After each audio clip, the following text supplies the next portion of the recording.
Hello বন্ধুরা, আজকে 1 জানুয়ারির দিন সাডেন একটা প্ল্যান হলো ঘুরতে যাওয়ার। তো আমরা সবাই মিলে বেরিয়ে পড়লাম। আমাদের এখানে নেহেরু পার্ক বলে একটা জায়গা আছে আসানসোলে, তো ওখানে এসেছিলাম। আর এই যে ফুল দিয়ে সাজানো গ্যালারিটা, এটা আমার খুব ভালো লেগেছিল।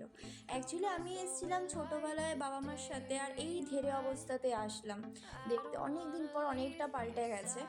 তো পার্কে আসবো আর ছোটোবেলাটাকে ফিরে পাবো না, এটা তো হতে পারে না। তো ব্যাস সিং ভেঙে বাছুরদের দলে ঢুকে গেলাম। তো এত বাচ্চাদের ভিড়, মনে হচ্ছিল না জায়গা পাবো। কিন্তু উঠে যখন পেরেছি নামবো ভাই স্লিপ দিয়ে, একদম যেমন কথা তেমন কাজ, বসে পড়ে একদম কিন্তু কি বলতো, এই মাঝে মাঝে ছোটোবেলাটাকে খুঁজে পাওয়া খুব ভালো লাগে। বড় হয়ে মনে হয় কি সেই দিনগুলো যদি ফিরে পেতাম। এই ছোটো ছোটো আনন্দের মধ্যে নিজেদেরকে উপভোগ করা, ঘোরা বেশ ভালো। কিন্তু এই যে আমরা এত আনন্দ করছি, এত কিছু করছি, তার মধ্যে পুচকুটা একাই বসেছিল।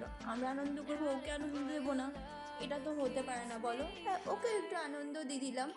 যতই নিজেকে কচি ভাবি, কচি কি আর হব, হয়েছি তো বুড়ো ডগা। তার জন্য তো এই হাঁপিয়ে গেছি একদম। কিন্তু এই মানে পার্কটাতে ঘুরতে, এই জায়গাটা আমার কিন্তু খুব পছন্দ হয়েছে। ফটোতে হয়তো অতটাও বোঝা যাচ্ছিল না, বাট সামনে থেকে বেশ ভালো লাগছিল। তো এই সবের মধ্যে সময়টা কি করে পার হলো বুঝতেও পারিনি। আর করতে করতে বেরোনোর সময়টাও হয়ে গেল। তো প্রথম দিন আমরা এইভাবেই কাটালাম। তো চেষ্টা করলাম তোমাদের সাথে কিছুটা মুহূর্ত শেয়ার করার। কেমন লাগলো জানিও। আর চা দিয়ে শেষ হলো আমাদের।